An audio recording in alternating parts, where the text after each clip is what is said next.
تو آج 60 سال بڑے لگتے ہیں، لیکن جب قیامت کا ایک دن 50,000 سال کا دیکھیں گے تو یہ بہت چھوٹا سا دن لگے گا۔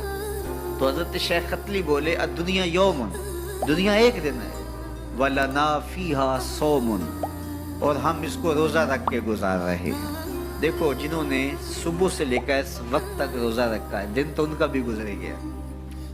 بیمار بھی ہوں گے آپ میں سے کئی، شوگر کے مریض بھی ہوں گے، مریض کے لیے دن کاٹنا اور روزے سے کاٹنا اور زیادہ مشکل ہو جاتا ہے، لیکن کٹ ہی گیا نا۔ تو جب ہم روزہ افطار کر رہے ہوں گے، ٹھنڈا اور میٹھا مشروب حلق سے نیچے اتر کے رگوں کو تر کر رہا ہوگا تو ایک عجیب طمانینت ہوگی۔ اگر کوئی شخص ایسا ہو جو افطار کے دسترخوان پہ بیٹھا ہو اور اس نے روزہ نہ رکھا ہو اور سستی سے اس نے سارا دن کھاتے پیتے گزار دیا ہو، اب جب روزہ کھلے گا تو اس کے دل میں خیال آئے گا یہ ماڑا سا آدمی بھی تو روزہ رکھ کے سارا دن کاٹ ہی گیا ہے، تو اگر میں بھی رکھ دیتا تو یار دن تو میرا بھی گزر ہی جانا تھا۔ لیکن اس کو وہ رسمن ساتھ تو لے رہا ہوگا، لیکن اگر اس نے روزہ نہیں رکھا تو اس کے لیے اس میں کوئی لذت نہیں ہوگی، اس کے لیے کوئی راحت نہیں ہوگی۔ وہ سوچے گا کہ یار میں بھی روزہ رکھ کے گزار دیتا تو دن تو گزر ہی جانا تھا، اس کا بھی تو گزر گیا، میرا بھی تو گزر ہی جانا تھا۔ تو جب قیامت کے دن بڑے بڑے بد اعمال کرنے والے، برے اعمال کرنے والے جب سزائیں پا رہے ہوں گے تو وہ دیکھیں گے کہ یار اس فقیر کی زندگی بھی تو گزر ہی گئی تھی، اس شخص کا بھی تو وقت گزر ہی گیا تھا۔ تو حضرت داتا گنج بخش علی اجویری کے شیخ کہتے ہیں الدنیا یوم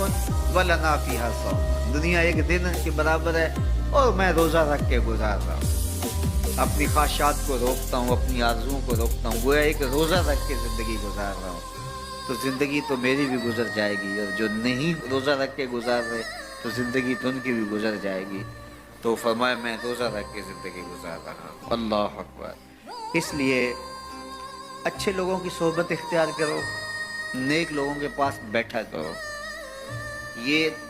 میری اور آپ کی ضرورت ہے کہ اچھے لوگوں کی صحبت میں جا کے بیٹھیں۔ جب اچھائی کی مجلس میں آپ بیٹھیں گے، میں بیٹھوں گا، تو کوئی خیر کی بات ملے گی جو ہماری آخرت اور دنیا کی بہتری کی ضامن بن جائے گی۔ یا جتنی دیر بیٹھے رہیں گے مجلس میں، کم از کم اتنی دیر تو برائیوں سے، گناہوں سے بچے رہیں گے اور دل میں نور اترتا رہے گا۔ اب کوئی فائدہ ہو نہ ہو تو یہ تھوڑی بات ہے کہ کانوں کو حضور کی احادیث نصیب ہو رہی ہیں، حضور علیہ السلام کے فرامین جو ہے وہ سننے کو نصیب ہو رہے ہیں،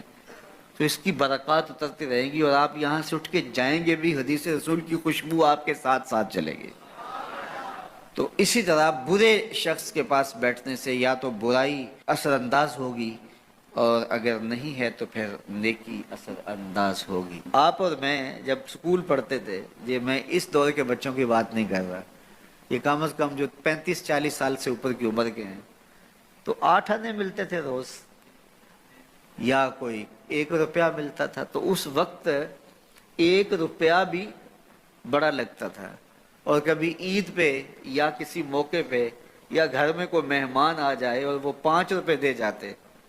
تو لگتا تھا کہ آج تو اخیر ہی ہو گئی ہے۔ تو اس وقت 5 روپے بھی بڑے لگتے تھے، اس لیے کہ اس وقت ہمارے پاس لاکھوں نہیں تھے، تو 5 بھی بڑے تھے۔ اور آج اگر آپ کو کوئی 5 دے تو آپ اس کی طرف ہنس کے دیکھیں گے یہ مجھے کیا دے رہے ہو۔ تو جب آپ نے لاکھوں نہیں دیکھے تھے تو 5 بھی بڑے لگتے تھے، اب لاکھوں دیکھ چکے تو وہ 5 کتنے چھوٹے لگتے ہیں۔